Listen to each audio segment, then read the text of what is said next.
이제 창세기 22장 우리 공부하겠습니다.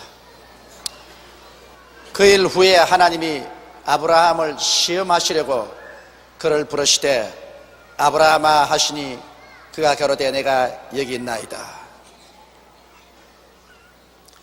여러분, 하나님은 우리를 시험하십니다. 마귀는 우리를 유혹하고 하나님은 우리를 시험하십니다. 마귀는 육신의 정욕을 통해서 우리를 유혹함으로 하나님을 잊어버리고 육신의 일만 도모하게 하려고 하는 것이고, 안목의 정욕을 통해서 이 세상의 부귀영화 공명을 추구함으로 하나님을 잊어버리도록 유혹하고, 이 세상 자랑으로 이 세상 권력에 취해서 하나님 잊어버리도록 마귀는 우리를 유혹합니다. 그러므로 마귀는 철두철미 우리에게 찾아오면 하늘나라 일을 잊어버리게 하려고 하는 것입니다. 이런 마귀의 최대의 노력이 우리로 하여금 하나님을 대적하게 하고 하늘나라 일을 잊어버리게 하는 것입니다. 이 세상 일만 심취하여 있다가 이 세상 불탈 때 함께 불타게 하는 것이 마귀의 목적입니다. 그러나 하나님은 우리를 불러서 시험하십니다. 그것은 하나님이 우리를 망하게 하려고 시험하는 것이 아니라 우리에게 더 큰 축복을 주시기 위해서 우리를 증명하는 시험을 하십니다.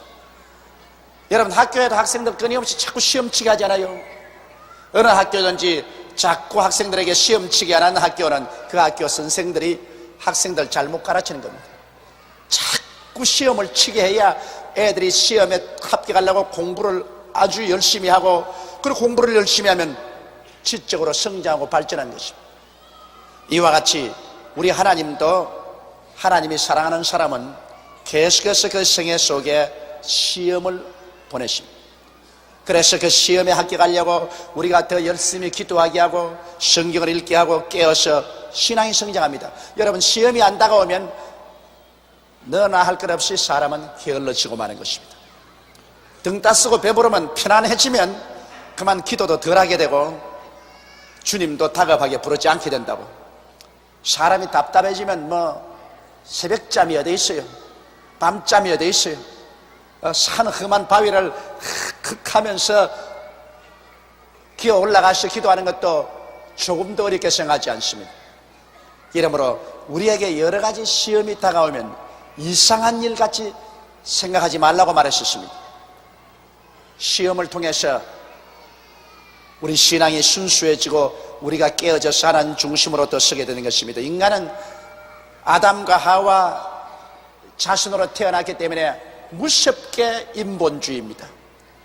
인간 중심주의고 인본주의적이고 육체주의입니다. 이 인본주의를 신본주의로, 육체 중심을 신령한 생활 중심으로 이끌어가는 데는 시험이 다가와서 우리에게 자꾸 압력을 가해야 되는 것입니다.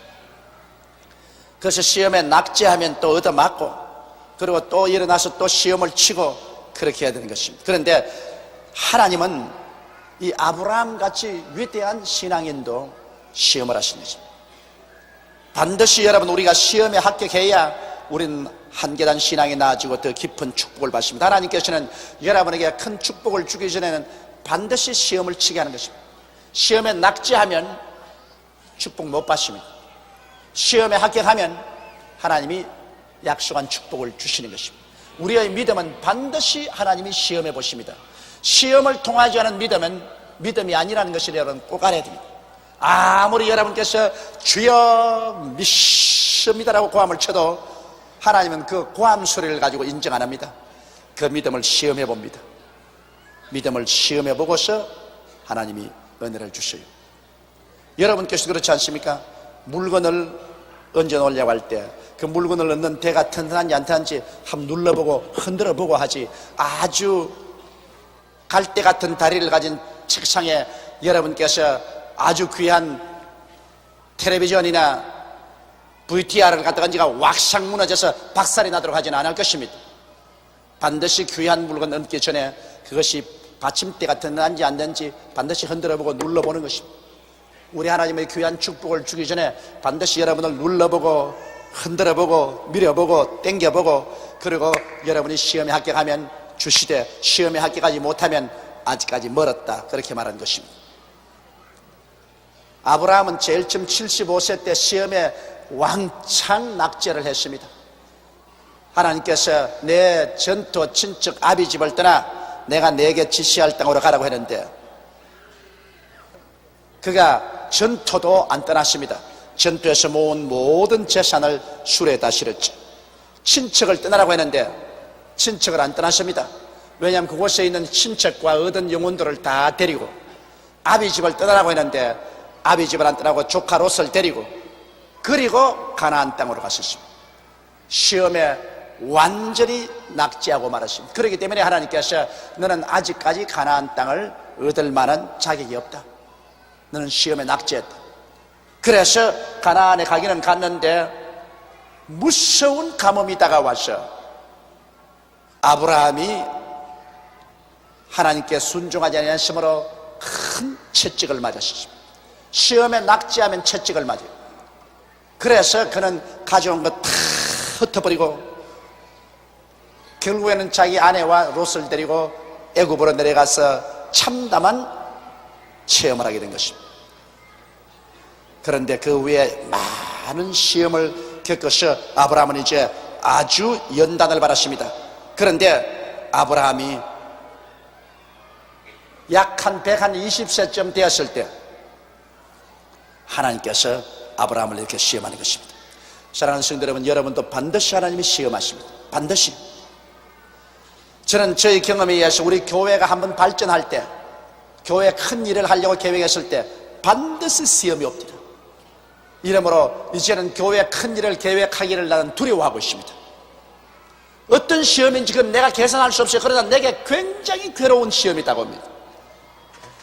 교회에 어떠한 큰 일을 한번 계획해 놓으면 반드시 외부적이나 내부적으로 큰 시험이 다가와서 한번 부딪혀보고, 그래서 다시 한번 주님께 깨어지고 내가 죽고 그리스도가 다시 한번 내 속에서 부활하는 이러한 역사가 일어나고 난 다음에야 하나님께서 그 일을 이루어 주시는 것을 늘 체험했었습니다. 이러므로 여러분도 무슨 일이든지 한 가지 발전적인 일을 계획하면 반드시 하나님께서 먼저 시험을 보내신다는 것 잊지 마십시오. 시험의 풍파가 지나가야 여러분이 소원한 그 믿음의 역사가 일어나게 되는 것입니다. 그런데 이 아브라함의 시험은 정말 견딜 수 없는 시험입니다. 여호와께서 가라사대 내 아들 내 사랑하는 독자 이삭을 데리고 모리아 땅으로 가서 내가 내게 지시하는 한 산 거기서 그를 번제로 드리라. 이건 뭐 청천벽력입니다. 100살에 25년을 두고 기도했어요. 낳은 아들이 이제 아버지 앞에서 한 사람 노릇합니다. 왜냐하면 뒤에 보니까 번제로 드릴 장작을 어깨에 걸머치고 산 위에 올라갈 정도니까 이삭은 상당히 커서 벌써 10대 소년입니다. 티네이저입니다. 아버지가 아마 이삭을 보면 잠도 안 올 것입니다. 너무 좋아서 눈에 넣어도 아프지가 않을 것이다. 그렇게 아들이 좋습니다. 여러분, 젊어서 낳은 자식은 별로 고운 줄 몰라요. 젊어서는 자식을 낳아서도 별로 귀한 줄도 모르는데 나이가 많이 먹어서 낳은 자식일수록 귀하다고. 그렇기 때문에 막내가 제일 사랑을 많이 받는 이유는 막내는 나이 많이 아버지가 먹어서 낳았기 때문에 애지중지합니다. 그러나 대개 맏아들 맏딸은 별로 사랑을 못 받고 매도 많이 얻어맞고 주먹질도 당하고 그러고 자라는 것입니다. 저도 보면 이 맏아들은 내가 많이 때렸어요. 희재는 정말 많이 때렸습니다. 그건 내 젊은 혈기에 그냥 화가 나면 그냥 막 엉덩짝을 막 때린. 그러나 둘째는 거의 안 때렸고 셋째는 전혀 안 때렸어. 그러니까 보면 막내로 태어날겠지 첫째로 태어날 것 아니야. 물론 첫째는 그만한 특권을 주기는 주지만은 그러나 첫째는 언제나 매를 많이 맞습니다. 근데 이삭은 이건 100살이 되어서 낳았으니 그 어머니 나이 90살에 낳았어요. 그러니 뭐 어머니 아버지가 얼마나 애지중지하고 사랑했겠습니까? 그런 아들을 하나님께서는 모리아 땅으로 가서 내가 네게 지시한 산 거기서 그를 번제로 드리라. 이게 이제 시험입니다. 이건 아브라함의 신앙에 대한 아주 끝없는 시험입니다. 이거는 견딜 수 없을 만한 시험입니다. 그건 뭐냐? 너 정말 하나님을 제일 사랑하느냐? 너 자식을 하나님보다 더 사랑하는 우상이 아니냐? 하나님은 질투하는 하나님입니다. 하나님은 굉장히 질투하셔요. 하나님께서는 그 어떤 누구라도 하나님보다 더 사랑하면 내놔라, 내놔. 시험하시는 거죠. 부모도 하나님보다 더 사랑하면 안 돼요. 처자도 하나님보다 더 사랑하면 안 돼요. 자기 자신도 하나님보다 더 사랑하면 안 돼요. 예수님께서 내 부모나 처자나 전토나 그 무엇이든지 나보다 더 사랑하면 하늘나라에 합당치 않다고 말하셨습니다. 그러므로 우리 하나님은 질투하는 하나님이시라. 하나님은 굉장히 질투하십니다. 그렇기 때문에 여러분, 하물며 우상을 섬겨 보십시오. 그건 박살날지 일이죠. 다른 것도 하나님보다 더 사랑해도 큰일 나는데 더구나 하나님 앞에서 다른 신을 섬겨 보십시오. 이는 하나님께서 절대로 용납하지 않는 것입니다. 그러므로 죄 중에 가장 무서운 죄가 다른 신을 섬기고 우상에 절하는 죄가 가장 무서운 죄입니다. 그거는 하나님께서 용서하지 않습니다. 우리 예수 믿는 사람들이 절대로 다른 신을 섬기거나 우상에 절하는 어리석은 일은 하지 말아야 됩니다. 그런데 여기 정말 하나님을 사랑하는 아브라함에게도 그 외아들이 너무너무 귀하고 사랑스러우니까 하나님께서 이제는 여기에 결정을 하나 지어놓기로 원합니다. 자식을 없는 것처럼 살아야지. 이 자식 사랑에 그만 하나님에 대한 사랑이 식어지면 안 되겠기 때문에 하나님은 일단은 이삭을 빼앗기로 작정한 것입니다. 여러분, 오늘 이 시간에 여러분 그 무엇이든지 하나님보다 더 사랑하는 것이 있는지 생각해 보십시오. 어떤 것이든지 자관 변명할 것 없이 하나님보다 더 사랑하는 일이 있으면 그것은 재단에 내놓아야 됩니다. 하나님은 절대적으로 여러분이 신본주의로 살기를 원하지 인본주의로 살기를 원하지 않습니다. 하나님 중심으로 사는 것입니다. 여러분, 우리의 삶의 내용이 철저히 하나님이 되어야 해요. 성경은 사람을 그릇이라 했습니다. 그릇은 그 속에 내용에 담아놓기 위한 그릇입니다. 성경에 사람은 성전이라 했습니다. 성전에는 성령을 모셔놓는 것이 성전입니다. 성경에 사람은 하나님의 형상과 모양입니다. 형상인지 모양이니까 내용은 하나님이 들어앉아야 알이 차게 되는 것입니다. 이러므로 여러분, 우리의 삶 전체는 철저히 하나님을 내용으로 해야 되는 것입니다. 하나님을 담아놓아야 되는 것입니다. 내가 그리스도와 함께 십자가에 못 박였나니 이제 내가 산 것은 내가 아니요 내 안에 그리스도께서 사신 것이라. 할렐루야. 그렇죠. 예수님만이 나를 중심으로 채우고 살아야지 그곳에 아들도 딸도 남편도 아내도 부모도 세상 지위 명예 권세도 그 속에 들어갔다가는 그건 큰일 나는 것입니다. 그러나 이 아브라함에게는 아주 청천벽력입니다. 여러분, 아들을 그냥 하나님께 바치라면 좋은데 아들을 번제로 드리라고 했습니다. 번제라는 것은 뭐냐면 죽여서 전부 각을 다 떼가지고서 그래가 장작불에 얹어서 불로 태우는 거예요. 여러분, 자식을 어떻게 잡아가지고서 각을 떼서 장작불에 얹을 수가 있겠습니까? 그만한 용기가 있는 사람 한번 손 들어봐 주십시오. 그런데 하나님께서 아브라함에게 말을 하니 아브라함은 그 시험을 이깁니다. 나는 여기에서 아브라함의 성에 감탄을 합니다. 다른 것은 내가 아브라함보다 나을 자신이 있어요. 그런데 이곳에 와가지고서는 내가 1000번, 10,000번 죽었다 깨어나도 아브라함을 따를 수가 없어요. 뭐 다른 거야 뭐 마누라 팔아먹고 뭐 돈 벌고 뭐 하는 이런 거야 뭐 아브라함보다 내가 낫지. 그런데 이 외아들을 번제로 드리라고 하는 여기에 아브라함이 순종했다는 사실은 나는 생각할수록 정신이 아찔해요. 아찔해요. 왜 아찔하냐? 혹시 하나님이 나보고 요 사이 또 고난을 그렇게 하라고 하실까 싶어가지고서 아예 정신이 아찔해요. 하나님께서 내가 지시하는 산으로 가라십니다. 여러분, 우리가 무슨 일을 하는지 하나님 지시하는 일을 해야 됩니다. 인생은 결국 살아보면요, 인본주의가 아니라 신본주의이기 때문에 하나님 중심으로 살기 때문에 하나님께서는요, 여러분과 나에게 벌써 앞으로 살아갈 모든 일을 각자를 위해서 다 예비해 놓은 것입니다. 야훼 라파 이레이 것입니다. 하나님은 다 예비해 놓았어요. 하나님이 지시하는 곳으로 우리는 그대로 살아가면 되는 것입니다. 우리는 여러분, 인간의 지혜나 지식이나 총명이나 수단으로 우리 인생을 계획해 나가는 것은 아닙니다. 하나님께서 이미 다 우리 삶의 길을 예비해 놓고 난 다음 하나님께서 우리에게 지시하시고 우리가 믿고 순종하기를 원하시는 것입니다. 그럼 우리의 시험이란 진실로 믿느냐, 진실로 순종하느냐, 이것인 것입니다. 가나안 땅을 무슨 모세나 이스라엘 백성이 예비했나요? 천만에요. 하나님께서 이미 가나안 땅을 다 예비해 놓으시고 난 다음 이스라엘 백성들에게 가나안 땅으로 가라고 지시했습니다. 가나안 땅으로 가는 가중에서 하나님을 믿고 하나님을 순종하는 이것이 그들에게 중요한 문제였지. 가나안 땅은 하나님이 예비하신 것입니다.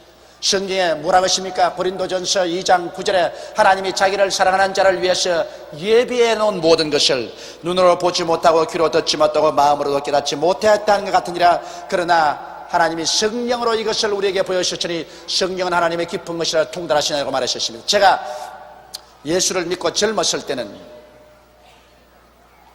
모든 것이 내가 하는 줄 알았었습니다. 내가 계획을 세우고 내가 꿈을 가지고 내가 믿음으로 밀고 나가는 줄 알았는데 30년의 기나긴 세월 동안 목회를 하고 보니까 크게 깨달은 것 하나 있습니다. 그것은 예수를 믿고 하나님 앞에 들어온 사람은 내가 아니요 하나님이 사신 것이라는 것을 알았었습니다. 내가 산 것은 내가 아니요 하나님이 사신 것입니다. 하나님이 나를 통하여 살아주시는 것입니다. 그러므로 하나님께서 나의 일생을 다 가야 될 길을 준비하는 것입니다. 조용기만이 걸어갈 수가 있습니다. 그 길은 조용기만이 걸어가도록 하나님이 예비해 놓은 것입니다. 또 우리 김대식 장로님을 위해서 주님이 예비한 그 길은 김대식 장로님만이 걸어갈 수 있습니다. 그 길을 나도 걸어가지 못합니다. 여러분을 위해서 하나님이 예비해 놓은 것은 여러분만이 걸어가도록 예비해 놓은 것이요 다른 사람은 그 길로 못 걸어갑니다. 그런데 하나님이 예비해 놓았는데 코를 꿰가지고서 강제로 끌고 들어가는 것이 아니라 하나님께서 예비해 놓으시고 난 다음에는 이젠 성령으로 인도하십니다. 우리가 믿음과 순종으로 하나님께서 그 길로 이끌어 주시는 것입니다. 그런데 많은 사람이 하나님이 예비한 곳에 못 들어가고 맙니다. 여러분, 이스라엘 백성 300만 명이 애굽에서 나와서 하나님이 예비한 곳에 들어갔나요? 들어갔나요? 못 들어갔죠. 불순종과 불신앙으로 말미암아 하나님의 예비한 곳에 못 들어갔습니다. 그들은 중간에서 다 죽고 말았습니다. 그 후손들이 들어가고 난 다음에도 그 땅에서 계속해서 불순종 불신앙함으로 말미암아 들어간 땅에서도 쫓겨나고 마는 것입니다.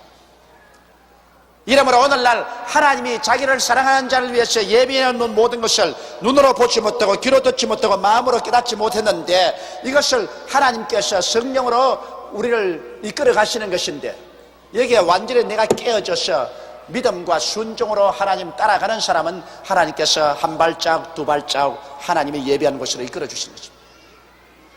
그래서 하나님이 이미 우리에게 주신 그것을 우리는 인간의 지혜를 다하고 지식을 다하고 총명을 다해서 그것을 잘 이용하는 것은 우리가 하는 것이지만은 이미 우리의 갈 길은 하나님이 정해놓으신 것입니다. 하나님의 정해놓으신 길을 우리가 이탈하면은 많은 고생과 수고와 고통이 따른 것입니다. 그러나 하나님의 정하신 그 길을 믿음으로 따라가면은 그게는 하나님께서 큰 은총과 축복을 허락해 주시는 것입니다. 이러므로 30년 동안 목회를 하고 수많은 사람과 신앙 카운셀링을 해보고 수많은 성도들의 일생을 제가 가만히 바라보니까 하나님 말씀과도 우리의 경험이 깨닫게 해주는 것은 하나님은 인간의 길을 다 예비해 놓으시구나. 하나님은 벌써 사람이 가야 될 길을 예정해 놓으십니다. 그 예정에 우리가 얼마나 충실하게 믿고 순종하고 따라가느냐 안 따라가느냐 이것이 우리의 절대적인 사명이구나. 이것을 제가 뼈저리게 느꼈습니다. 이는 힘으로도 아니 되고 능으로도 되지 아니하고 하나님의 성령으로 되는 것입니다. 사람이 한다는 일은 그렇게 크지 못합니다. 하나님이 정한 것, 사람이 그거 무너뜨리지 못합니다. 하나님이 정한 것은 어찌할 수 없이 따라가야지. 거기에 대항하면 피투성이가 되고 마는 것입니다. 이러므로 여러분, 하나님께서는 아브라함의 일생을 하나님이 정해 놓으시고 부르시는데, 아브라함이 그 하나님의 정하신 길을 걸어가지 않으니까 많은 시험과 환난을 당했었습니다. 그러나 아브라함은 시험과 환난을 당하면 깨어져 가지고서 다시 믿음과 순종으로 되돌아오곤 했습니다. 우리가 갈짓자 그러면 안 그런 거 아니죠. 이리 갔다가 저리 갔다가 하지만도 깨어져서 하나님 인도하는 길로 들어오는 것입니다. 그러므로 하나님께서 우리에게 전적으로 순종시키고 하나님을 믿게 하기 위해서 우리에게 시험을 보내는 것입니다. 시험을 통해서 우리가 깨어지는 거예요. 자, 여기에서 아브라함이 전적으로 하나님을 순종하고 믿느냐, 이것이 가장 어려운 시험으로 그 아들을 잡아서 제물로 드리라고 한 것입니다. 그런데 아브라함은 이제 그 시험을 당해서 어떻게 할까요? 3절에 보면 아브라함이 아침에 일찍이 일어나 나귀 위에 안장을 지우고 두 사환과 그 아들 이삭을 데리고 번제에 쓸 나무를 쪼개 가지고 떠나 하나님의 자기에게 지시하는 곳으로 가더니, 하나님의 지시한 곳으로 가더니, 아브라함은 여러분 이제는 믿음에 충분히 연단을 받은 사람이기 때문에 하나님의 지시하는 것은 따라야 돼요. 하나님의 지시가 없을 때는 기다리고 하나님이 지시하시면 따라야 됩니다. 어떠한 희생을 치르고라도 하나님의 지시하는 것은 따라야 됩니다. 그래서 백살에 대한 외아들도 하나님이 모리아산에 가서 제물로 드리라고 지시하실 때, 그는 그 지시를 따르기로 작정했을 때 자기의 아내와 이혼하지 않았습니다. 여기 보십시오. 사라와 이혼했다는 말 없습니다. 사라가 이혼했다가는 아브라함의 몇 개 안 남은 머리칼 하나도 안 남았을 거예요. 네가 낳았나? 내가 낳았지. 내가 배가 아파서 내가 낳았지. 네가 낳았나? 왜 네가 마음대로 갔다가 각을 떠서 죽인다니, 날 죽여라! 그러고 그냥 아브라함 앞에 들어누웠을 것입니다. 그건 틀림없는 사실이에요. 어느 모정치고 90에 낳은 외아들을 각을 떠서 드리겠다고 하는데, 아브라함은 하나님의 지시를 받았지만은 사라는 안 받았거든. 그러니 사라가 가만히 있겠어? 그러니 아브라함은 사라에게 안 가르쳐 준 것입니다. 여러분, 하나님이 여러분에게 지시하시면 그 지시는 여러분이 비밀로 지켜야 됩니다. 다른 사람에게 말을 해봤자 다른 사람 알아주지 않습니다. 지시를 안 받은 사람은 이해가 될 택이 없습니다. 미쳤지. 지시를 받은 것을 다른 사람에게 말하면 그건 완전히 미쳤다고 말합니다. 하나님의 지시는 자기 속에 감추어 놓습니다. 자기 스스로와 하나님 사이에 집행할 것이지, 많은 사람에게 나팔을 불어버리면 그 지시를 실천하지 못해요. 아브라함은 하나님의 지시를 그가 받았는데, 꿈으로 받았는지 환상으로 받았는지 들리는 음성으로 받았는지 몰라도 받기는 받았습니다. 하나님이 여러분과 나에게 지시하시면 하나님께서 알롱달롱 지시 안 합니다. 하나님의 지시는 분명하게 나타나는 것입니다. 알롱달롱 하거든 날 지시 안 온 줄 아십시오. 사람들 알롱달롱 한 것을 가지고서 하나님이 말씀했는지 아닌지 모르겠다고 하는데, 그건 아직 말씀 안 한 것입니다. 말씀을 하시면 알아요. 하나님이 말씀하는데 알아듣게 말씀하지 모르게 하겠어요? 그래서 아브라함은 아내 사라와 이혼 안 했습니다. 여보, 당신 여기 집에 혼자 있었어요. 나 이삭하고 같이 모리아산에 가서 제사 드리고 오겠습니다. 뭐 제사 드리는 거야 다 하는 것이니까 깊은 내용은 말하지 않았습니다. 그래서 아브라함은 다 준비해 가지고서 하나님의 자기에게 지시하는 곳으로 갔댔습니다. 하나님이 남에게 지시한 대로 갔다 말하십니다. 하나님이 자기에게 지시하는 것으로 갔다. 여러분과 내가 매일같이 하나님께 간절히 기도하고 하나님을 섬기고 살면은 하나님의 성령은 오늘날 또 우리에게 매일매일 지시하여 주시는 것입니다. 마음의 소원을 통해서 여러분과 나에게 지시해 주시는 것입니다. 나는 이 하나님의 지시를 참 감사하게 생각합니다. 꼭 제가 집회에 나가서 사후와 날 위험이 있으면 가기 전에 딱 기도하면 하나님의 성령께서 내 마음에 아주 지시를 하시고, 오늘 마귀가 온다, 오늘 교통사고가 난다, 오늘 어려운 일이 있다, 마음에 그냥 딱 지시가 와요. 그건 왜냐? 하나님이 기도하라는 것입니다. 기도 안 하면은 하나님이 역사하실 수 없기 때문에. 그러면 막 꿇어 엎드려서 막 기도를 해놓으면은 반드시 마귀가 와요. 반드시 사고도 나요. 그러나 그것을 하나님이 미리 다 막을 수 있는 길을 열어놓고 마는 것입니다. 그래서 그런 것이 와도 능히 극복하고 이겨나갈 수 있게 되는 것입니다. 이렇기 때문에 하나님의 지시를 여러분 절대로 무시하지 마십시오. 하나님께서 여러분 마음속에 지시가 있거들랑 기도해보고 그 지시가 진실로 성경에 어긋나지 않은 지시 같으면 여러분 그 지시대로 꼭 행해야 되는 것입니다. 나는 아브라함이 감동하는 것이 하나님이 지시가 떨어지자 자기에게 지시하는 곳으로 그 아들 데리고 가셨습니다. 제3일에 아브라함이 눈을 들어 그곳을 멀리 바라본지라 사흘 길을 걸어갔습니다. 그러니 하루 걸어가고 난 다음 아무래도 예관에서 잤지 않겠습니까? 예관에서 자는데 아들이 얼마나 잘해주겠습니까? 나이 많은 아버지니까 이부자리 깔아주고 아버지 눕히고 이불 덮어주고 또 다리 아프다고 다리 다 발다리 주물러주고 그리고 아버지 편히 주무십시오. 말이 쉬워 그렇지 억천간장이 무너질 것입니다. 아무것도 모르고 자기와 함께 여행하는 그 아들, 그 다음 옆에 들어누워서 천지 모르게 새끈새끈 자는 그 아들을 물끄러미 바라볼 때 이 사람아 어쩌자고 이렇게 되었노? 정말 견디기 괴로운 시련일 것입니다. 그러나 아브라함은 하루를 여행해서 자고 이틀을 여행해서 자고 3일을 여행해서 자고 함께 숙식을 같이 하면서 그 아들을 견디냈습니다. 왜 사흘이나 걸렸을까요? 하나님이 시험하시는 것입니다.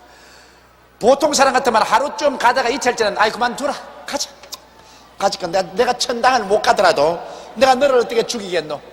돌아설 위험이 있습니다. 그러므로 하나님이 사흘 동안 걸어가도록 먼 길을 준 것입니다. 그냥 당장 그때 그냥 기분 난 김에 해치울 수 있으면 좋은데 하루가 지나고 이틀이 지나고 사흘이 지나면 상당히 깊이 생각하게 돼요. 깊이 생각하는 동안에 그런 더 정신적인 시련을 겪을 것입니다.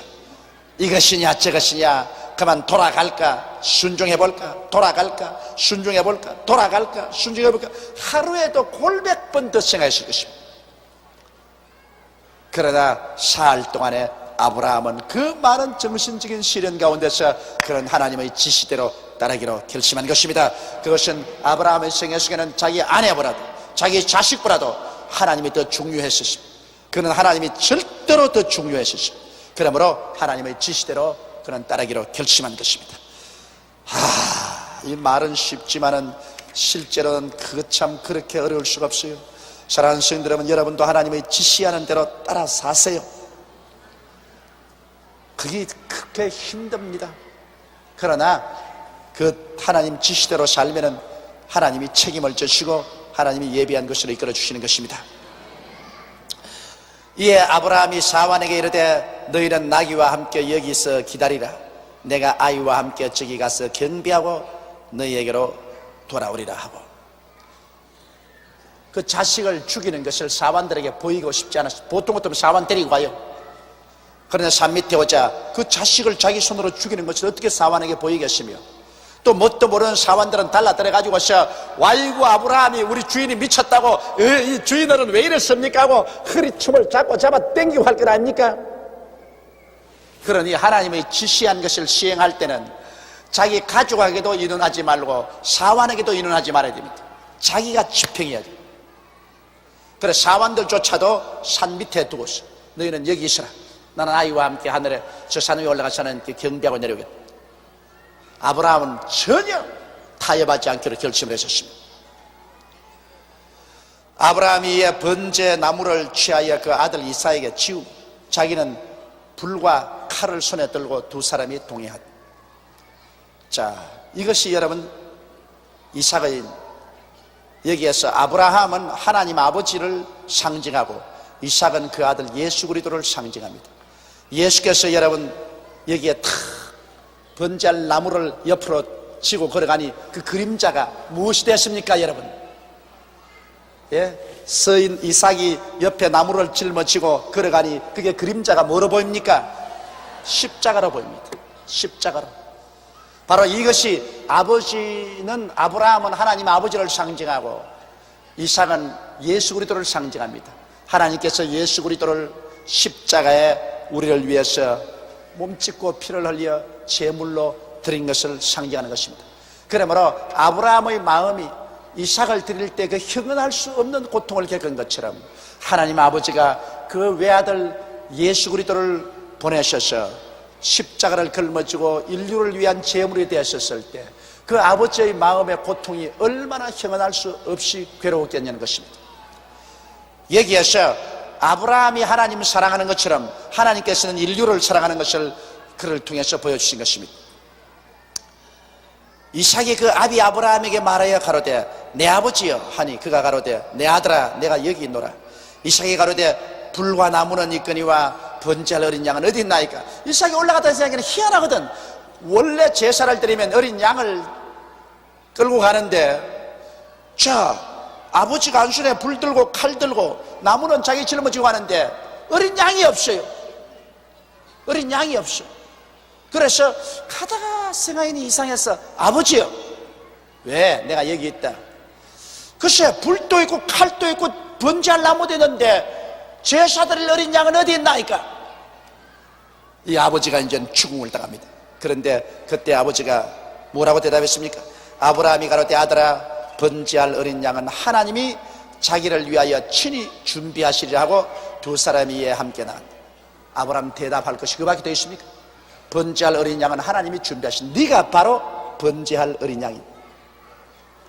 그러나 그 자리에서 얘야 너를 잡아서 제물로 드리라고 한다. 그러면 아들이 벌써 주저앉을 거 아닙니까? 그러니까 번제할 어린 양은 하나님이 준비하신, 하나님이 예비하신. 여러분 우리 인류를 위해서 하나님께서 번제할 어린 양 예수 그리스도도 하나님이 준비하신 것입니다. 사람이 준비한 건 아닙니다. 하나님께서 성령으로 마리아의 몸에 태어나게 해서 우리를 위해서 십자가에 준비하신 것입니다. 바로 이것을 상징하는 것입니다. 번제할 어린 양은 하나님이 준비하신. 그러므로 오늘날 예수 그리스도를 통하지 않고는 구원을 받을 수 없다는 것은 구원의 길은 하나님만이 준비하십니다. 다른 어떠한 사람도 준비하지 못합니다. 어떠한 종교도 철학도 우리를 구원하지 못합니다. 하나님만이 번제할 어린 양 우리 주 예수를 준비하시기 때문에 하나님은 오직 그 한 길밖에 준비한 적이 없습니다. 우리 주 예수 그리스도 한 분밖에 준비한 적이 없어요. 그러므로 예수를 통하지 않고는 여러분 절대로 우리에게 구원이 없는 것을 보여주는 것입니다. 하나님이 그에게 지시하신 곳이 이런지라 이 아브라함이 그곳에 단을 쌓고 나무를 벌려놓고 그 아들 이삭을 결박하여 단 위에 놓고. 이 문자는 여기에 간단하게 기록했지만은 그 사연이 얼마나 길겠습니까? 아들하고 함께 소매를 거치고 난 다음에 이제 단을 샀습니다. 절대로 칼을 대지 않은 그러한 자연석을 갖다가 착 갖다 놓고 단을 샀는데 아들은 돌을 가져오고 아버지는 부지런히 단을 샀고 그러니까 단 주위를 잘 만들어 놓고 아들과 함께 또 장작을 잘 불 붙도록 펴놓고 그리고 서로 지나가면서 얼굴이 상기되어서 싱긋 웃고 땀을 닦고서 있는데 갑자기 아버지가 밧줄을 들더니만 아들을 묵십니다. 아버지 왜 이래요? 하나님이 너를 잡아 제물로 드리라고 했다. 뭐 이삭에게는 벼락이 놀란 눈을 부릅뜨고 아버지 뭐라고요? 하나님이 너를 잡아 제물로 드리라고 했다. 난들 너를 잡아 제물 드리고 싶은 시간이 있겠느냐? 그러나 하나님은 내 사랑하는 외독자를 드리라고 했다. 내가 너를 아무리 사랑하지만은 하나님의 지시를 어길 만큼 너를 사랑할 수 있겠는가? 너를 사랑하는 애비의 마음은 절대로 변하지 않지만 그러나 나는 너보다 하나님을 더 사랑한다. 그러므로 제물로 드려야 된다. 여러분 아브라함은 깨어지는데 25년 걸렸는데 이삭은 단번에 깨어졌습니다. 여러분 보통 사람 같으면 이삭은 거기서 안 깨어지면 이삭이 10대인데 무거운 장작을 걸머쥐고 산 위에 올라갈 정도의 이삭인데 아브라함 벌써 120여세가 되었으니 흔들흔들하지 않습니까? 이삭이 거기에서 하나님 앞에 깨어져서 하나님 원하시면 나를 제물로 바르소서 깨어진 사람 아닌 것 같으면 밧줄로 묶어놓은 아버지에게 이거 왜 이래요? 미쳤네? 이 영감님이 이게 왜 이래요? 머리 한번 받아버리고 팔뚝을 한번 확 쪼개버리면 그건 뭐 별 도리 없이 쓰러지고 마는 것입니다. 여러분, 여기에서 아브라함의 신앙만 위대하다고 생각하지 마십시오. 아브라함의 신앙만큼 이삭의 신앙도 위대한 것입니다. 이것은 뭘 상징합니까? 하나님 아버지만 여러분 우리를 사랑하는 것이 아니라 아버지의 명을 쫓아 십자가를 걸으신 예수님도 아버지와 못지않은 뜨거운 사랑으로 우리를 사랑했다는 것을 보여주는 것입니다. 사람들은 아브라함이 이삭을 드렸다는 그게만 참 강조하지만은 여러분 아버지의 명령을 쫓아서 그것이 아버지의 하나님의 뜻이라는 것을 알고 순순히 나이 많은 아버지의 손에 자기를 묶도록 맡겨주고 그 제란에 들어 누운 이삭은 아브라함의 못지않은 신앙인 것입니다. 나는 종종 생각해봐요. 우리 아버님께서 내게 오셔서 하나님이 너를 번제로 드리라고 계시를 받았다 하고 나를 묶기 시작하면 아마 내 같으면 아버지 그대로 업고 어디로 갔겠느냐? 정신병원으로 가실 것입니다. 이 왜 이래요? 이 왜 이래요? 그러나 이 이삭은 여러분 아버지가 철저히 하나님의 사람인 것을 알았습니다. 이삭은 자기가 자라면서 아버지의 생애를 가만히 살펴봤는데 아버지의 모든 생활에 빈틈이 없어요. 그건 철저히 하나님 섬기면서 하나님과 동행하는 것을 알았기 때문에 이삭은 아버지가 하나님께 계시받는 것 틀림없다. 거짓이 아니다. 이것은 잘못 받을 리가 없다. 이건 틀림없는 아버지는 올바르게 계시를 받는다. 그만큼 신용할 만큼 아브라함은 하나님과 동행했었습니다. 여러분, 우리도 오늘날 교회에서 하나님을 정말 사랑하고 하나님과 깊이 동행하면은 우리는 그만큼 우리의 언어 심사에 권위가 생깁니다. 그렇게 되면 그 목사나 주의 종이나 장로님, 권사님, 집사님, 안수소이나 초장구역장님들이 말 한마디 하면 야, 우리 목사, 우리 장로, 우리 교역자 혹은 우리 초장구역장 말은 틀림없다. 평소에 그는 하나님과 동행하는 분이요 하나님 음성을 그 말하는 것입니다. 사람들이 그 권위를 인정하는 것입니다. 이 아들이 아버지 아브라함을 권위를 인정한 것은 아버지 아브라함 절대적인 하나님과의 동행하는 모습을 아들에게 보여주었기 때문인 것입니다. 그러므로 아들도 아버지의 말에 권위를 인정한 것입니다. 그래서 이삭을 결박해서 단 위에 눕혔는데 이삭이 눈을 끔벅하면서 아버지 얼굴을 쳐다봅니다. 그러나 이 아버지의 단호한 결의를 보십시오. 아무리 자식을 사랑하지만은 하나님보다는 사랑할 수 없다. 아무리 아비로서의 자식을 불쌍히 여기는 마음이 있지만은 그러나 하나님의 지시를 거역할 수 없다. 그는 칼을 내들었습니다. 손을 내밀어 칼을 잡고 그 아들을 잡으려 합니다. 보통은 여러분 양을 잡으면 어떻게 잡으면 목을 땁니다. 제일 이 목의 대동맥을 잘라버리면 제일 고통 없이 죽습니다. 그건 왜냐하면 머리에 올라가는 모든 이 혈관이 여기 있기 때문에 이 목의 동맥을 잘라버리면 그만 이 뇌가 죽어버리기 때문에 고통이 없어요. 이러므로 짐승을 죽일 때 언제나 이 목을 땁니다. 목을 따면 고통 없이 죽어요. 몸은 버덕버덕해도 그거는 자연적인 반응이죠. 그래서 옛날에 이스라엘 백성들이 마사다라는 곳에 가서 로마 군인들에게 철저히 저항하다가 나중엔 전부 자결했는데 거기 보면 모두 다 목을 땄어요. 거기 이스라엘 군인들과 백성들이 고통 없이 죽기 위해서 모두 다 목을 따고 그 다음 마지막 죽는 사람이 자기 목을 따서 죽었습니다. 이 목에 이 대동맥을 끊어버리면 대반이 고통 없이 죽습니다. 그러니 그 아들 이삭을 죽여놓고 난 다음에 그 가슴에 쏘놓고 칼을 가져오서 목을 따려고 달라. 아마 아브라함의 막 등골에 땀이 강물같이 흘렀을 겁니다. 눈에 눈물이 얼룩져서 눈에 아무것도 안 보였을 것입니다. 하나님께서는 여러분을 시험할 때 어디까지 시험한지 압니까? 떨어지면 낙동강할 때까지 시험합니다. 아주 마지막까지 몰아갑니다. 그렇기 때문에 여러분 하나님을 믿을 때 끝까지 믿으라는 유혹이 있습니다. 마지막 가가지고서 한 발자국만 더 내디디면 끝장에는 고기 가서 그만 큽니다. 하나님이. 저도 한 30년 목회를 해보니까 하나님이 그렇게 하십니다. 이젠 죽었다. 이젠 절단났다. 이로써 모든 것은 끝났다. 그 마지막 찰나에 하늘 문이 열리고 하나님의 기적이 언제나 일어나게 되십니다. 그러므로 우리가 하나님 믿을 때는 끝까지 믿어야 됩니다. 하나님께서는 여러분과 나의 믿음을 시험하실 때는 끝까지 몰아붙여보고 난 다음에 주께서 응답을 주시는 것입니다. 막 아들의 목을 따려고 하는데 여호와의 사자가 하늘에서부터 그를 불러가라되, 여호와의 사자는 예수님이십니다. 여호와의 사자 즉 예수님이 하늘에서 불러 가라되 아브라함아 아브라함아 하는지라. 아브라함이 가로되 내가 여기 있나이다 하며, 사자가 가로되 그 아이에게 내 손을 대지 말라. 아무 일도 그에게 하지 말라. 내가 내 아들 내 독자라도 내게 아끼지 아니하였으니 내가 이제야 내가 하나님을 경외하는 줄을 아노라. 할렐루야. 하나님은 물론 전지전능하시기 때문에 아브라함이 하나님 사랑을 알지만은, 그러나 그것이 증명되어야 됩니다. 내가 너랑 그럽니까? 증명되지 않은 사랑은 거짓 사랑이라.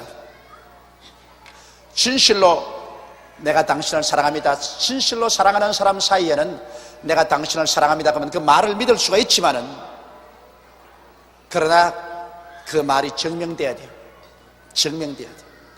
하나님의 세상을 이처럼 사랑했다 증명돼야 돼요. 독생자를 주셔서 십자가에 못 박았습니다. 그 이상도 증명할 수가 없어요. 그러므로 여러분, 하나님에 대한 사랑은 반드시 증명돼야 됩니다. 그게 우리가 하나님에 대한 사랑의 증명이 뭡니까? 주일날 모든 것 다 제껴놓고 성수주일에서 교회 와서 하나님 섬기고 하나님 위해서 몸과 시간 들여서 일하는 것, 이거 증명입니다. 이게 보통 증명 아닙니다. 주일날 다 놀러 가는데, 가족들대로 놀러 가는데, 우리는 교회 와서 하나님 섬기고, 더구나 우리 남녀 선교회 봉사하시는 여러분들 그냥 몸 들이고 시간 들이고 아무 대가도 안 받는데 땀을 흘려가면서 하루 종일 교회를 위해서 일합니다.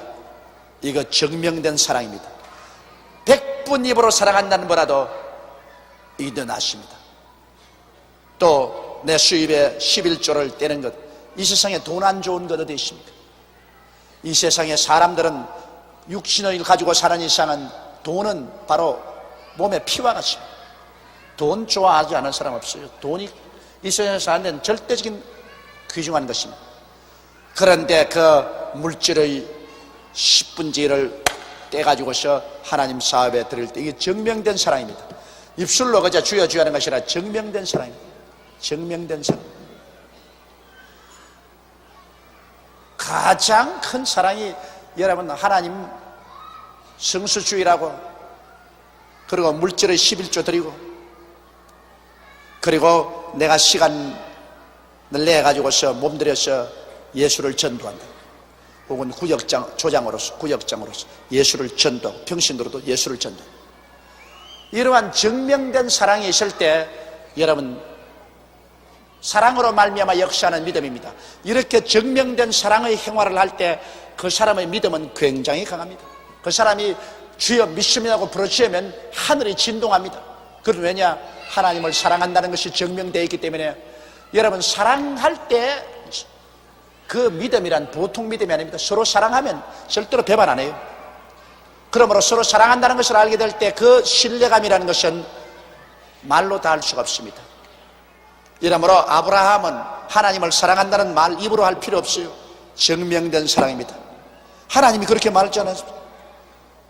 내 아들 내 독자라도 내게 아끼지 아니하였으니 내가 이제야 내가 하나님을 경외하는 줄을 아노라. 하나님 경외할 뿐 아니라 하나님을 사랑하는 줄을 하나님이 증명하신 것입니다.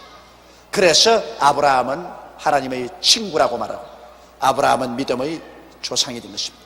그가 윤리적 도덕적으로 여러 가지 실수를 많이 했음에도 불구하고 아브라함은 하나님 사랑하는 사람이었습니다. 할렐루야. 우리 사람들 그래요. 우리 사람들도 윤리 도덕적으로 완전할 수 없어요. 인간으로서 사는데 어떻게 우리가 윤리와 도덕적으로 이 세상에 완전해요? 그러나 윤리와 도덕적으로 완전하지 못할지라도 여러분은 하나님을 사랑하는 사람이 되어야 되는 것입니다. 하나님을 사랑해야 돼요. 그 사랑은 여러분 매일매일 여러분의 생활 속에 증명이 되어야 되는 것입니다. 가짜 사랑은 하나님이 돌봐주지 않는 것입니다. 그 다음 아브라함이 눈을 들어 살펴본 적 한 수양이 뒤에 있는데 뿔이 수풀에 걸렸는지라 아브라함이 가서 그 수양을 가져다가 아들을 대신하여 번제로 드렸더라. 그런데 마침 매하고 우는 소리가 들려요. 돌아보니까 뒤에 이 칠렁쿨이 막 꺼졌는데 그게 수양 한 마리가 와가 뿔이 막 등굴에 감겨가지고 못 가고 화닥도 하고 있어. 벌써 하나님의 사자가 수양 한 마리를 데리고 와가지고서 그 뿔을 나무 칠렁쿨로 감아서 그게 묶어놓았어. 하나님은 우리를 감당치 못할 시험 당하지 아니하시고 시험 당할 쯤에 피할 길을 내사 너희로 능히 감당케 하시나니라. 벌써 하나님께서 번제할 어린 양은 준비해 놓으셨습니다. 그래서 아브라함은 아들을 내려놓고 가서 그 수양을 잡아서 목을 따서 각을 떠서 하나님께 제사를 드립니다. 그 활활 타는 불 속에서 수양의 향기로운 제사 불타는 향기가 올라갈 때 그 아버지와 아들이 목을 마고 얼싸안고 얼마나 흐느끼 울었겠습니까? 아들도 아버지에게 그냥 가슴에 얼굴을 파묻고 울고, 아버지도 이삭을 품에 안고서 내 자식아 죽었다가 살았으며 잃었다가 얻었구나. 내 자식아, 실제로 저는 죽었다가 살아나고 잃었다가 얻은 자식입니다. 그러니 얼마나 감격적이겠습니까? 나보고 영화를 만들려면 멋있게 만들 수 있어요. 요사이 이 아브라함을 상대로 해서 영화 만든 거 보니까 그런 걸 안 만들었어요. 아유, 참 상상력도 지독히도 없지거라. 장작불에 수양이 탁 타는데 불꽃이 확 올라가는데 만 아브라함이 아직까지 묶어서 줄도 안 풀린 아들을 얼싸안고 내 아들하고 통곡을 하고 울고, 아들도 아버지를 안고 울고, 그런데 하늘에는 하나님의 영광스러운 세광이 비치고 하나님께서 기뻐서 고개를 끄덕이는, 이렇게 만들면 얼마나 좋아.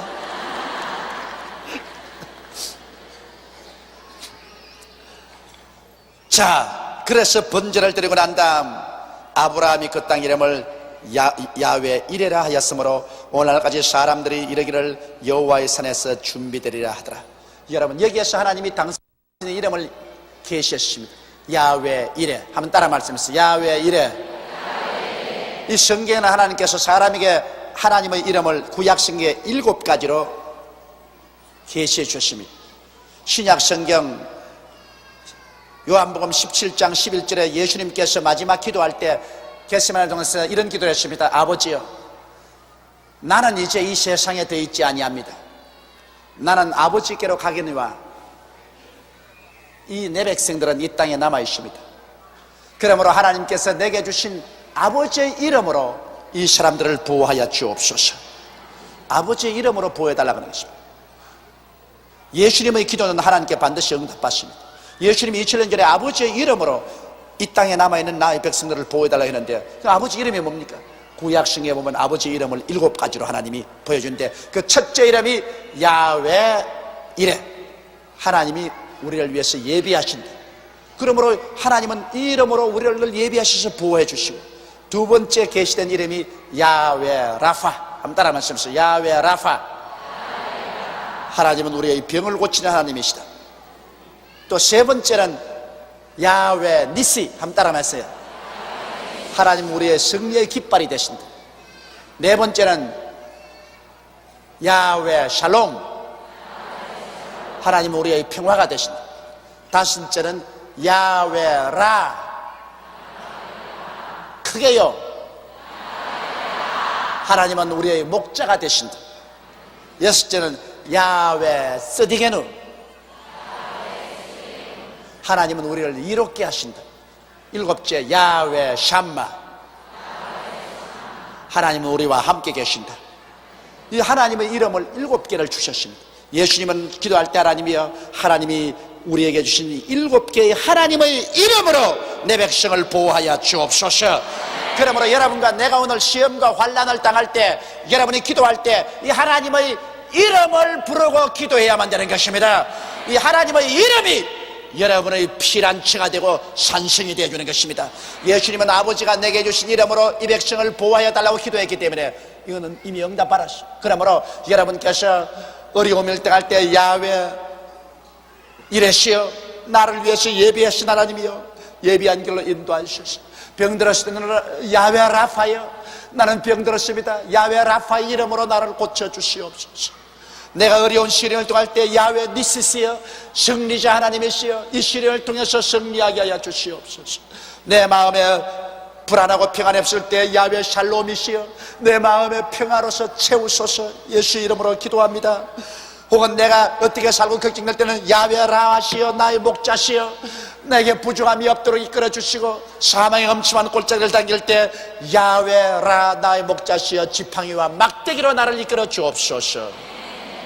내가 죄 지었을 때는 야훼 스디게누스여, 나의 죄를 사하시고 이롭게 하시는 야훼 스디게누스여, 나를 죄에서 용서하고 보호하여 주옵소서. 내가 외롭고 고아와 같이 느낄 때는 야훼 샴마시여, 항상 같이 계시다는 하나님이시여, 나에게 성령으로 같이 계심을 증명하여 주옵소서. 할렐루야. 야훼의 7가지 이름을 가지고서 우리가 보호를 받을 수 있습니다. 예수님께서 우리에게 땅 한 마지기 옷 한 벌 안 남겨 놓아줬지만은 예수님은 아버지의 이름을 우리에게 남겨주고 가신 것입니다. 야훼 하나님의 7가지 이름을 여러분 기도할 때 꼭 쓰세요. 나는 매일매일 아침에 하나님께 기도할 때 하늘에 계신 우리 아버지 이름을 거룩히 여기시옵시며 할 때는 7가지 이름을 차례 부르면서 하나님이여, 이 7가지 이름대로 이루어 주시고 이 이름의 영광을 받게 하여 주옵소서. 그렇게 기도한다고. 이거 굉장히 중요한 것입니다. 그런데 여기 아브라함에게 하나님이 제일 먼저 나타내신 당신의 이름이 바로 야훼 이레인 것입니다. 하나님 우리를 위해서 예비하신다. 여러분 진짜로 보세요. 하나님은 언제나 예비하셨습니다. 창세기에서 하나님이 사람 만드실 때 제일 사람이 귀중하니까 첫날 만들자고 할 것인데 첫날 안 만들었어요. 하나님이 사람을 위해서 먼저 햇빛을 준비하시고 하늘을 준비하시고 땅이 준비되어서 모든 오국백과 나게 하시고 해와 달과 별들을 준비하시고 공중에 나는 새와 땅속에 있는 물고기, 물 아래에 있는 물고기를 준비하시고 땅에 기는 각종 곤충과 짐승들을 준비하시고 하늘을 보고 땅을 내려다보고 동서사방을 바라보아도 모자람이 하나도 없이 다 예비하고 난 다음 마지막에 하나님이 사람을 지으신 것입니다. 하나님은 준비하지 않고 사람 짓지 않습니다. 인간이 죄를 지어서 이 땅에 영혼의 죽음과 환경의 저주와 육신의 죽음과 지옥을 가져왔을 때 하나님은 인간을 위해서 다시 구원할 준비를 하셨습니다. 4,000년의 긴 세월이 걸리면서 아브라함을 통하여 선민 유대민족을 태어나게 하시고 유대민족을 통해서 유다 족속 중에서 예수가 태어나게 하시고 그리고 예수를 주님 십자가에 못 박아서 몸짓고 피를 내서 우리 죄를 다 수하게 하시고 그러고 난 다음에 수고하고 무거운 짐진 자들은 다 내게로 오라, 내가 쉬게 하리라. 모두 다 하나님이 구원을 예비해 놓고 난 다음 우리들은 와서 믿기만 하면 구원을 받을 수 있도록 만들어 놓으신 것입니다. 다시 하나님은 예비한 하나님입니다. 예수님이 뭐라 했습니까? 너희는 마음에 근심하지 말라. 하나님을 믿으면 또 나를 믿으라. 내 아버지 집에 있을 곳이 많도다. 그렇지 않으면 내가 너에게 일러서리라. 내가 너희를 위하여 처소를 어떻게 한다고요? 예비하러 가노니. 내가 가서 처소를 예비하면 다시 와서 나 있는 곳에 너희도 함께 있게 하리라. 지금 하늘나라에 여러분과 내가 들어가서 살 수 있는 영화로운 곳이 예비되어 있습니다. 눈물과 근심과 탄식과 이별하는 것이나 고가는 것이나 앓는 것이나 죽는 것이 없는 영광스러운 극락의 천국입니다. 그리스도에 의해서 이미 예비되어 있는 것입니다. 야훼 이레십니다. 따라 말씀했어요. 야훼 이레, 야훼 이레, 야훼 이레. 여러분 하나님이 우리 위해서 예비하는 걸 알면 우리가 무엇 때문에 내일에 대해서 걱정을 해요? 그렇죠? 무엇을 먹을까, 무엇을 입을까, 무엇을 마실까 염려하지 말라. 이런 다 이방인들이 염려하는 것이요 너희 천부께서는 이 모든 것이 너에게 있어야 될 줄을 아시나니라. 이미 예비해 놓았다는 것입니다. 그러므로 너희는 먼저 그의 나라와 그의를 구하라. 그리하면 이 모든 것을 너희에게 도하시라고 말씀하는 것입니다. 이러므로 여러분과 내가 하나님 앞에서 아브라함과 같은 절대적인 믿음과 절대적인 순종을 배워야 되는 것입니다.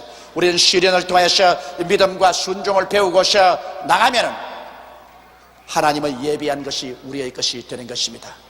할렐루야. 야훼 이레인 것입니다. 아브라함이 그 땅 이름을 여호와 이레라 하였으므로 오늘까지 사람들이 이르기를 여호와의 전에서 준비되리라 하더라.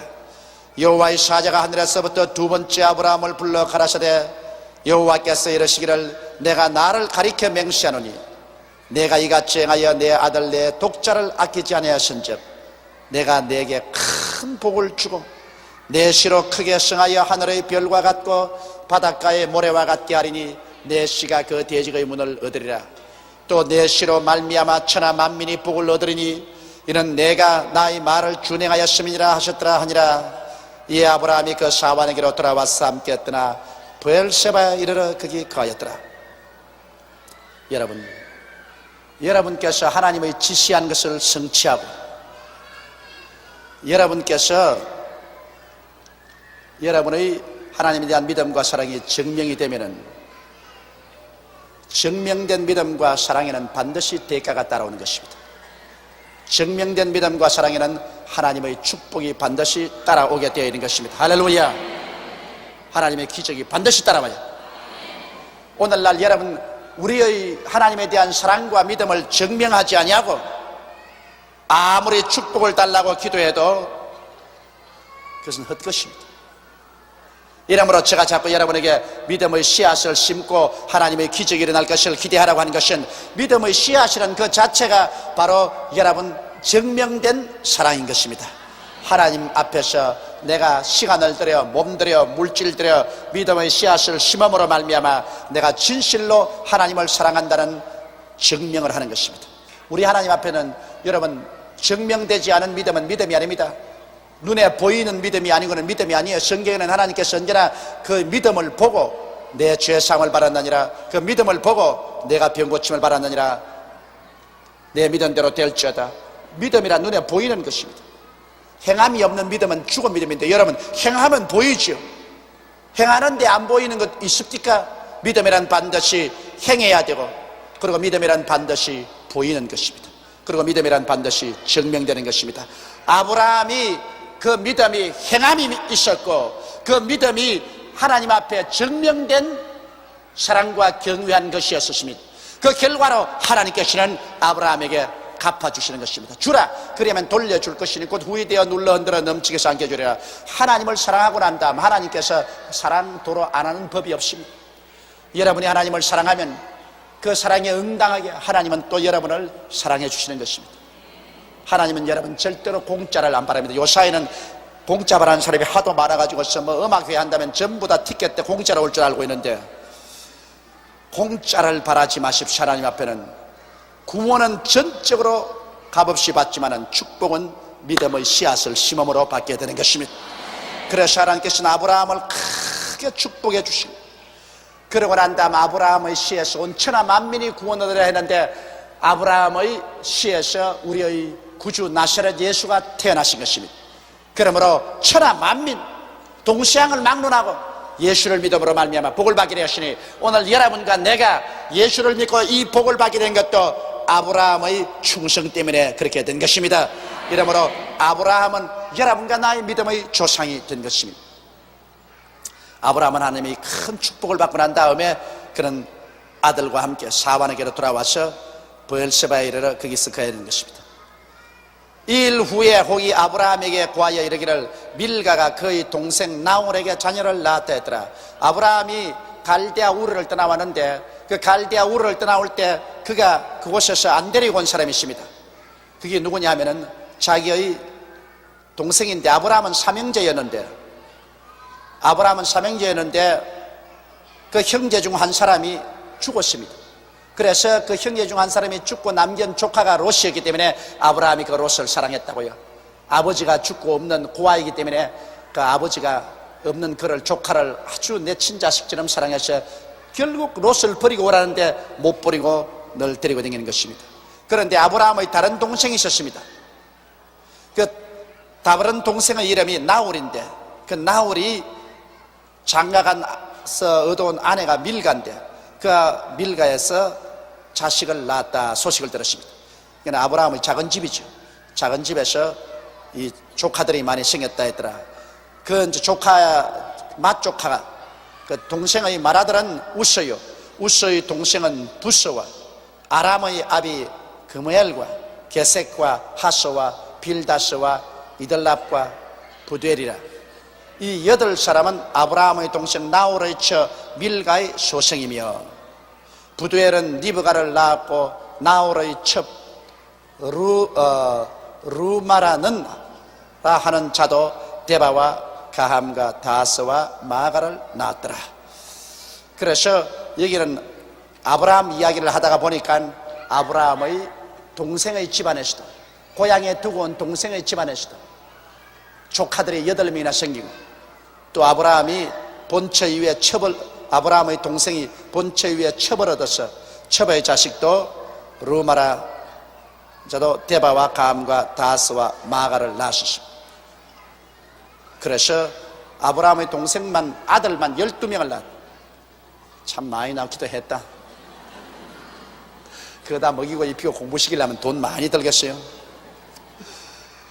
약간 이렇게 해서 오늘 아브라함의 큰 시련을 통해서 아브라함이 그 시험을 이김으로 오늘날 그 시험을 이긴 것으로부터 넘쳐나오는 축복이 대대로 전 인류에게 미치게 된 것입니다. 여러분도 여러분에게 다가오는 시험을 이기면 그로 말미암아 넘쳐나오는 축복이 여러분과 여러분 가정뿐 아니라 수많은 사람에게 축복이 넘쳐나게 되는 것입니다. 시험은 여러분께서 반드시 파스해야 돼요. 시험은 하나님이 지시하시는 대로 여러분이 순종해야 됩니다. 믿고 순종해야 돼요. 시험을 당할 때 여러분 괴롭습니다. 시험이란 절대로 어려운 건 아니에요. 학교 졸업할 때 제일 좋은 게 뭡니까? 이제 시험 안 쳐서 좋겠다. 나는 우리 애들 보고 너 하나님이 꼭 안 부르시거든 목사 되지 말라는 것은, 이 목사는 매주일마다 시험 칩니다. 여러분, 수요일 설교 준비하고 주일 설교 준비하는 것 절대로 쉽다고 생각하지 마십시오. 절대로 쉽지가 않습니다. 성경 66권을 가지고서 똑같은 사람에게 1년 12달 365일 늘 보는 그 모습대로 나와서 말씀을 전가하는 것, 이거 내내 시험 치는 것입니다. 학교에서 시험 치는 것은 뒤 나가라고 그래요. 그러므로 이 교역자 생활이라는 것은 하루도 마음이 쉬지 않습니다. 하루도 늘 긴장 속에 기도하고 하나님 말씀을 주시옵소서, 말씀을 주시옵소서. 그래도 요사이 저는 새벽 기도를 안 하니까 다행이지. 새벽 기도할 때는 매일 새벽같이 또 하나님 말씀을 전하기 때문에 하나님께 기도하다가 제일 좋은 계시가 나오면 요건 주일날 써먹고, 좀 덜한 계시가 나오면 요거는 수요일날 써먹고, 그리고 보통 계시가 나오면 요거는 새벽 기도 때 써먹고. 그게 얼마나 괴로운지 대개 목사님들이 3년마다 한 번씩 교회를 가는 이유가 3년을 지나고 나면 아예 바짝 말라버려요. 뭐 별 재주 없이 그냥 바짝 말라버린다고. 그러니까 3년만 지나면은 이젠 더 이상 그 목장에 있을 수가 없어서 다른 교회로 가려고 합니다. 그러나 오직 여기 예외가 하나 있어요. 하나님의 성령이 충만해서 성령이 함께 계시면 하나님의 성령은 끝없이 하나님의 메시지를 허락해 주시는 것입니다. 저는 성령님께 감사한 것은 30년을 순복음교회 장소를 옮겨가면서 불광동에 서대문으로 옮겨다니면서 말씀을 전거했지만 늘 하나님께서 새로운 말씀을 주시더라는 것입니다. 그래서 성령을 의지하면 인간의 생각을 초월해서 할 수가 있는 것입니다. 여러분께서 그러므로 여러분의 생활 가운데 하나님께서는 반드시 시험을 치게 한다는 거 잊지 마십시오. 적은 시험이 다가오고 큰 시험이 다가옵니다. 적은 시험은 그 뒤에 적은 축복을 가져오고 큰 시험은 그 뒤에 큰 축복을 가져오는 것입니다. 이러므로 시험 당할 점에 여러분께서 시험 당할 점에 원망 불평 탄식하고 반발하고 하면은 모든 하나님의 축복은 막 그 자리에서 박살이 나버립니다. 그렇게 되시고 박살이 나버려요. 시험이 될 때는 어떻게 할까요? 시험이 될 때는 기도를 해야 되는 것입니다. 너희 중에 고난당하는 자가 있느냐? 저는 기도할 것이요 기뻐하는 자가 있느냐? 찬양할 것이라 했는데, 시험을 당하면 하나님께 막 기도를 하셔. 하나님이여, 나에게 어떻게 믿고 어떻게 순종하기를 원합니까? 하나님 지시하여 주시옵소서. 시험을 당할 때는 하나님의 지시를 받아야 되는 것입니다. 시험 받을 때는 하나님의 지시를 받지 아니하면 그 시험에 낙제합니다. 아브라함이 시험이 일어났을 때는 하나님이 반드시 지시하십니다. 무엇을 하라고 지시하십니다. 이러므로 여러분에게 시험이 다가오면 엎드려서 하나님의 지시가 마음에 분명히 깨달아질 때까지 부르짖어 기도하십시오. 시험 당할 적에는 기도하는 것입니다. 기도 안 하고 뛰어다니면서 원망하고 불평하고 탄식하면 그건 박살납니다. 시험이라는 것은 여러분 반드시 바깥에서 보는 거 아닙니다. 가장 가까운 남편, 아내, 자식, 친구, 친지 이런 데서 시험이 올 때가 있습니다. 그럼 그 사람하고 멱살 짚고 싸우고 물고 찢고 하면 기도할 리가 없어요. 시험은 어느 편을 통해서 오든지 결국 뒤에서 보내는 하나님이신 것입니다. 그러므로 하나님이여 무엇을 지시하기 위해서 이 시험을 보내시나이까? 내게 이런 시험이 다가왔으니 하나님이여 지시하여 주옵소서. 얼마 있으면 하나님의 지시가 내려오는 것입니다. 할렐루야. 이 시험을 당했는데 너는 이렇게 하라. 못하겠어요. 그러면 너는 축복 빵점이다. 그러나 여러분께서 해요. 나는 하나님 지시대로 따라가겠습니다. 시험을 쳐서 50점 먹는 사람도 있고 90점 먹는 사람도 있고 100점 먹는 사람이 있는데 대개 예수 교인들 하나님 시험 쳐가지고서 100점 먹는 사람은 별로 많지 않고 낙제 점수 안 받으면 참 좋지. 과목 낙제 40점, 전체 낙제 60점, 이것도 못 받아가지고 달랑달랑 하는 사람 참 많습니다. 우리가 다 시험만 척척 합격했더라면 우리를 통해서 축복이 이 대한민국 강산에 강물같이 넘쳐났을 것입니다. 그러나 시험을 당해가지고 하나님이 지시해도 못해요. 나 못해요. 나 안 해요. 나 조금만 할게요. 그러나 몰라서 그렇습니다. 시험은 시험 당할 점에 괴롭지만은 시험은 하나님의 지시대로 전적으로 순종하고 믿고 순종하고 나가면 그 뒤에는 하나님이 예비한 적과 꿀이 흐르는 땅이 나타나는 것입니다. 할렐루야. 그러므로 시험 당할 점에 괴롭더라도 그 괴로움을 참고 전적으로 믿고 전적으로 순종하는 여러분 되시기를 주의 이름으로 축원합니다.